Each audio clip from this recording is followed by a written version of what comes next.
The Plague is a horror movie that reminded me just how lucky I am to have never been a 12-year-old boy. The Plague is a new body horror set to release in December, but I got to see it early at the Philadelphia Film Festival, so here's my review. The Plague centers around a group of 12 and 13-year-old boys at a water polo camp. When one of their peers gets a rash, they start spreading rumors that he has the plague and that they're all going to get the plague.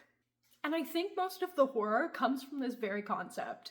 This movie perfectly captures how middle schoolers speak to each other and the horrors that you feel just trying to fit in, but especially trying to fit in when you're younger.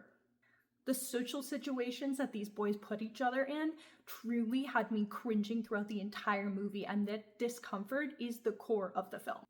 I feel like I've never seen a movie that perfectly captured the way children speak to each other, the way that this one did. The body horror in this one isn't that excessive, but it is extremely well done. Most of the body horror comes from some of the skin conditions that these kids have, and oh my gosh, are they disgusting.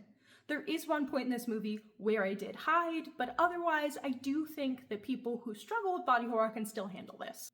I ultimately really think that the movie is very genre fluid, and I had trouble placing it in one genre specifically.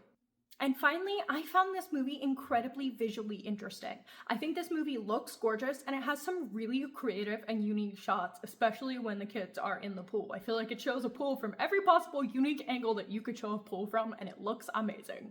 When this movie comes out, I highly recommend going to see it. Make sure to follow along for more horror reviews and other film content.